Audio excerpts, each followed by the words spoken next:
오늘 말씀은 다윗의 인구조사로 인한 징벌 이후의 본문입니다.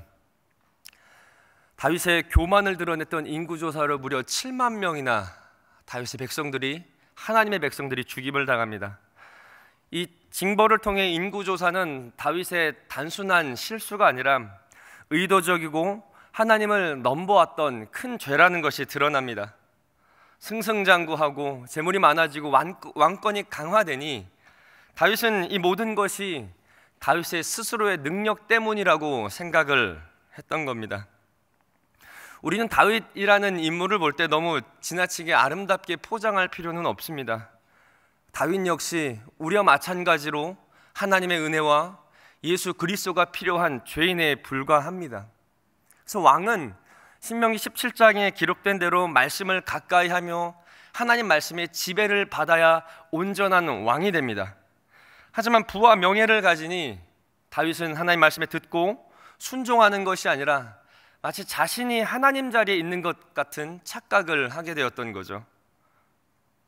15절, 오늘 3절 앞절 보니 15절 말씀에 여호와의 천사가 오르난의 타작마당에 섰다고 이야기합니다. 다윗은 여호와의 천사가 칼을 빼어들고 있음을 보고 장로들과 함께 엎드립니다. 그리고 자신의 죄악을 다시 한번 17절에서 이렇게 고백을 합니다. 17절입니다.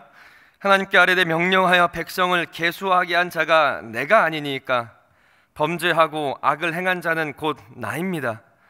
이 양떼는 무엇을 행하였나이까? 청하건대 나의 하나님 여호와여, 주의 손으로 나와 내 백성 아버지의 집을 치시고 주의 백성에게 재앙을 내리지 마소서. 다윗은 죄의 책임이 자신에게 있음을 솔직하게 고백을 합니다. 맞습니다. 이게 왕의 모습이어야 됩니다.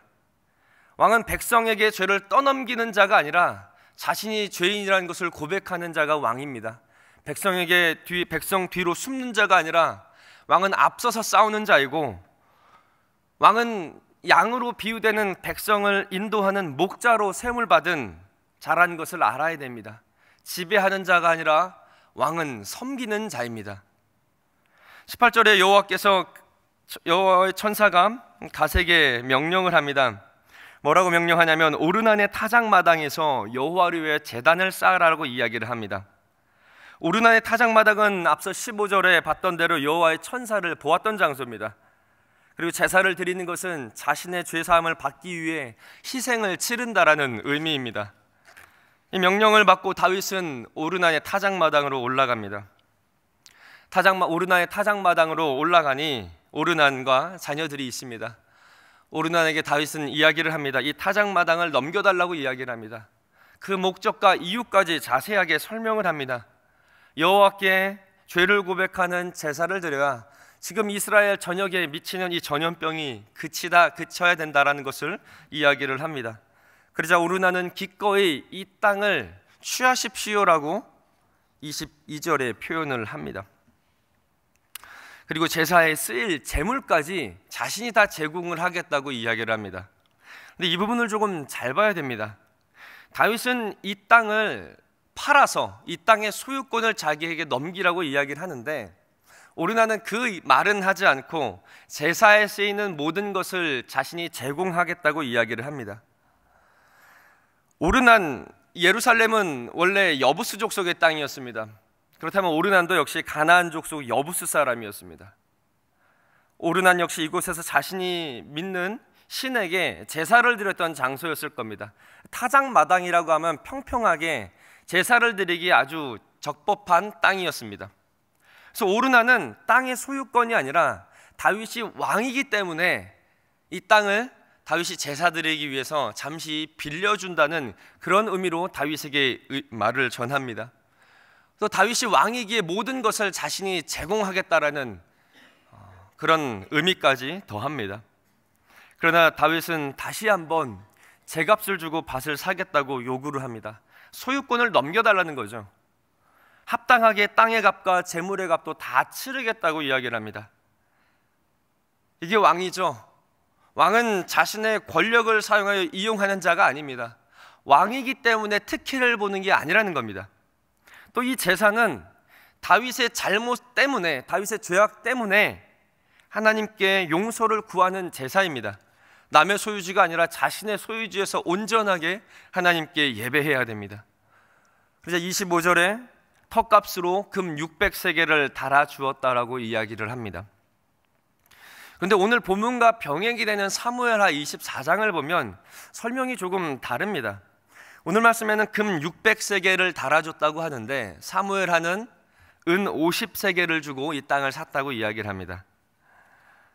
이 부분에서 역대기와 사무엘서의 기록 목적이 다시 한번 분명하게 드러납니다. 우리는 역대기를 살펴보면서 역대기 기록 목적을 계속 확인을 하고 있습니다. 역대기는 포로에서 돌아온 절망에 빠진 이스라엘 백성들에게 하나님의 언약은 끊이지 않았고 하나님께서는 여전히 우리를 사랑하고 계시고 우리의 비루하고 남루한 이 모습에도 불구하고 하나님의 언약은 반드시 성취될 것을 확인시켜주는 책입니다. 그래서 역대기는 사무엘서의 이 병행 구절과 비교해서 읽으시면 하나님의 언약의 신실함이 더 강조되고요, 그 언약의 신실함이 드러나는 성전의 설명이 더 자세합니다. 그리고 다윗의 언약이 이루어지는 남유다 중심으로 기록이 됩니다. 저자는 역대기서를 기록하면서 포로에서 돌아온 백성들에게 여러분의 가난하고 비루한 처지를 보지 말고 언약이 성취되는 것을 보라고 신실한 하나님을 이스라엘 백성들에게 보여주고 있는 겁니다. 그러니 포기하지 말고 다시 죄 짓는 삶으로 돌아가지 말고 여호와께 순종하는 것을 강조하는 책이 역대기입니다. 그래서 이 목적을 강조하려고 역대기 저자는 땅의 가격도 무려 12배, 그리고 사무엘하에서는 은이었죠. 근데 역대기에서는 금이라는 그 순결성을 더 강조하는 이 보석을 사용합니다. 600세겔을 현재 가치로 따지면 한 20에서 30억 정도 된다고 합니다. 엄청난 액수죠. 또 이 자리는 후에 우리가 살펴보겠지만 하나님의 성전이 지어질 자리입니다. 의도적으로 역대기 저자는 사무엘서보다 훨씬 비싼 금액으로 기록합니다. 왜냐하면 성전의 가치는 귀하기 때문입니다. 게다가 역대기를 읽는 독자들에게 성전은 이미 파괴된 기억으로만 남아 있습니다. 저자는 지금 비록 그 약속의 상징인 성전이 파괴되고 없어졌지만 언약이 성취됨을 보여줬던 성전의 가치를 귀하게 더 그 가치를 부여하고 있는 겁니다. 26절입니다. 번제와 화목대를 드려 여호와께 아뢰니 여호와께서 하늘로부터 불을 내려 응답하셨다라고 이야기를 합니다. 이 구절 역시 사무엘서에서는 나오지 않습니다. 다시 한번 강조하죠. 역대기 저자는 하나님께서 다윗의 예배를 받으셨음을 강조합니다.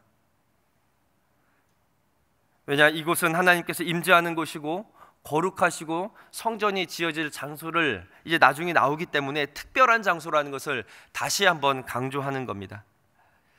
천사가 칼을 칼집에 꽂았다라고 이야기를 합니다. 이 말은 20절에서 이 칼을 든 천사가 계속해서 그곳에 있었다라는 것을 의미합니다. 칼을 든 천사가 있는 앞에서 다윗은 제사를 드렸던 겁니다.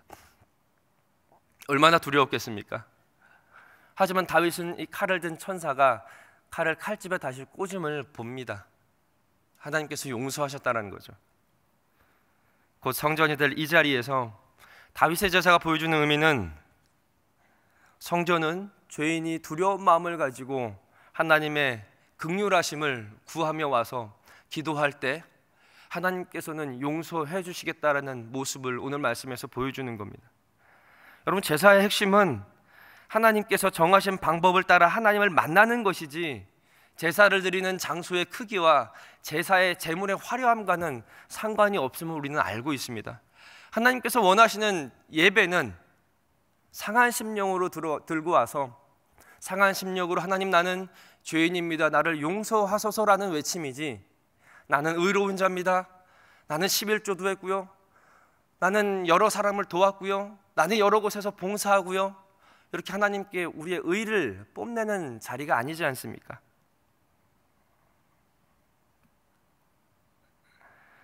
여러분, 회개는 거짓과 잘못을 고백하는 데에 목적이 있지 않습니다. 회개는 하나님의 용서의 목적이 있잖아요. 회개를 해야 우리 속이 시원하고, 한번 회개를 하고 실컷 울면 마치 좀 시원한 것 같은 그 정서적인 만족감을 누리기 위해 우리가 회개하는 것이 아니고요. 여러분, 회개하면, 우리가 우리 죄를 고백하면 우리를 용서하시겠다라는 그 약속을 믿고 죄가 용서받는 그 용서의 회개의 목적이 있기에 우리가 회개하는 거 아닙니까? 회개는 내면의 고통스러운 과정을 겪습니다. 힘듭니다. 자신의 잘못을 고백하는 자체가 여러분 얼마나 힘든지 모릅니다. 모든 것을 다 아시는 하나님 앞에서도 나의 죄악을 고백하는 게 얼마나 부끄럽고, 아니 우리는 다 고백 못합니다. 아직도 저 깊이 있는 말하지 못할 죄악들을 우리는 숨기며 하나님 앞에 나옵니다. 그런데 고백하십시오. 고통스럽더라도 고백하십시오. 그 끝에는 자유함을 주는 용서가 있습니다. 그래서 하나님 앞에 오는 이 회개의 자리는, 예배의 자리는 기쁨의 자리고 복된 자리라고 이야기를 하는 겁니다. 다시 한번 나는 하나님의 자녀다라는 것을 확인하는 자리입니다. 나는 죄인이야, 이거밖에 안 돼. 나는 역시 죄인이야. 나는 하나님의 자녀가 아니야. 여러분, 이것을 고백하는 자리가 아니라 회개의 끝에는 하나님께서 주시는 무한한 기쁨과 무한한 은혜와 무한한 용서가 반드시 있음을 기억하시기 바랍니다. 그래서 어떤 저자는 회개를 사랑하라라는 표현까지 합니다.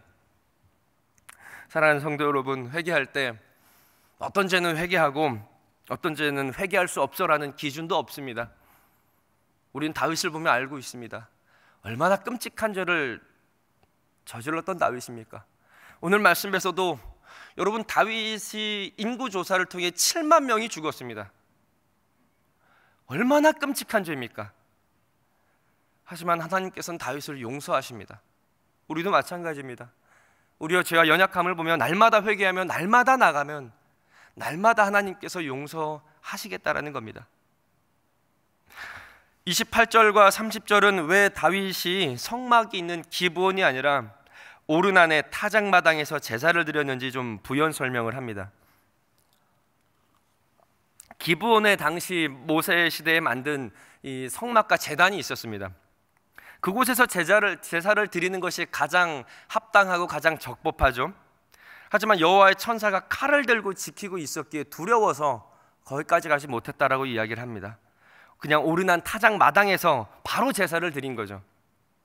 그러면서 22장 1절에 뭐라고 이어지냐면, 오르난의 타작 마당을 여호와의 성전이며 이스라엘의 번제단이라고 선언하며 미래에 앞으로 이곳에 하나님의 성전이 세워질 것과 연결시키는 겁니다.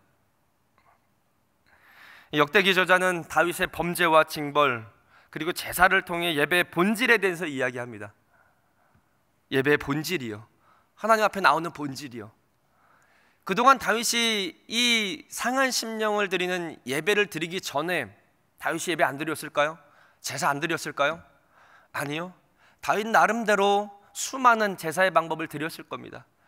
하지만 그것은 상한 심령으로 나오는 제사가 아니라 헛된 복을 구하고 자신의 자랑을 드러내고 자신의 의를 드러내는 제사였을 겁니다. 역대기 저자는 본질을 이야기를 합니다. 그리고 역대기 저자는 이 역대기서를 듣고 있는 포로 이후에 예루살렘에 돌아 살았던 이스라엘 백성들에게 이야기를 하는 겁니다. 이스라엘 백성들아, 성전 자체가 이스라엘 전부이고 곧 하나님이 아니라는 것을 말하는 겁니다. 여러분, 성전은 하나님의 언약이 성취됐다라고, 하나님의 언약이 성취되고 있습니다라는 것을 보여주는 가시적 지표에 불과합니다. 성전의 참된 의미는 건물과 그곳에서 드려지는 제사 자체의 형식이 아니라 하나님과 이스라엘 백성이, 하나님과 하나님의 백성이 만나는 자리라는 겁니다. 만나서 무엇을 합니까? 이스라엘 백성들은 성전에 나올 때 제물을 가지고 제사를 드리죠. 자신의 죄를 고백하고 하나님이 용서하시고, 그런 걸 통해서 아버지와 아들의, 하나님께서는 이스라엘 백성의 아버지가 되고 이스라엘 백성들은, 우리들은 아버지의 음성을 듣는 자녀입니다라는 것을 계속 매일매일 확인하고 가는 장소라는 것입니다. 역대기 저자는 이 메시지를 듣는 이스라엘 백성들에게 너희 조상들이 비록 불순종하여 성전이 파괴되고 포로로 잡혀갔지만 하나님께 회개하고 순종의 자리로 다시 돌아오면 사랑이 많으시고 긍휼이 풍성한 하나님께서는 이스라엘 백성들을 여전히 만나시고 도우시고 깨어지지 않은 그 언약을 계속 성취해 가신다라는 것을 보여주고자 했던 것입니다. 사랑하는 성도 여러분, 오늘 이 아침 우리가 이 자리에 있는 이유도 동일하지 않습니까? 우리 이 자리에 어떤 우리의 종교적인 만족과 종교적인 의로움을 드러내기 위해 이 자리에 와 있지 않습니다. 어떤 특별한 종교 의식을 하기 위해서 이 자리에 있는 것도 아닙니다. 남들과 비교했을 때 또 내 스스로의 만족감을 주기 위해서 그래도 오늘은 새벽기도 했네라는 그 스스로의 만족감을 위해서도 이 자리에 있는 것은 아닙니다. 물론 믿음이 연약한다면, 믿음이 자라나는 과정이라면 그런 마음도 우리의 동기가 될 수 있지만 본질은 그렇지 않습니다. 우리는 우리 자신의 연약함을 알기에, 또 매일매일 죄의 욕망이 너무나 꿈틀대는 걸 알기에 하나님, 나는 죄인입니다. 하나님의 은혜 없이는, 하나님의 용서 없이는 오늘 하루를 살아갈 힘이 없습니다라는 것을 알기에 이 자리에 와 있지 않습니까? 사랑하는 성도 여러분, 지난 3일간 우리가 어떤 혹여 실패를 하셨습니까? 또 어떤 하나님 앞에 부끄러운 모습을 드러내셨습니까? 사랑과 긍휼의 하나님 앞에 잘 나오셨습니다. 고백하면 됩니다. 하나님, 내가 그런 사람입니다. 내가 이런 행동을 했습니다. 내가 죄인입니다. 용서하여 주시옵소서. 그러면 우리 그리스도께서는 미쁘시고 의로사 우리 죄를 용서하시겠다라고 약속하셨습니다. 모든 불의에서 깨끗게 하실 것이다라고 선언하셨습니다. 이 고백을 하면 또 우리 안에 있는 성령께서 오늘 하루를 능히 살아갈 새 힘을 주시고 또 산 소망을 주시고 기쁨을 더하셔서 오늘 하루 무기력한 사람이 아니라 하나님의 자녀입니다 라고 떳떳하고 또 하나님 앞에 또 하나님의 복음을 위해 살아가는 또 선교적 제자로 능히 살아갈 수 있을 것입니다. 오늘도 하나님의 자비하심을 의지하며 겸손히 구하며 기도하며 나가겠습니다. 우리 같이 기도합시다. 사랑의 주님, 오늘 하나님의 그 놀라우신 사랑을 우리가 다시 한번 고백하고 하나님의 긍휼하심, 풍성하심을 누리고자 하나님 아버지 이 자리에 왔습니다.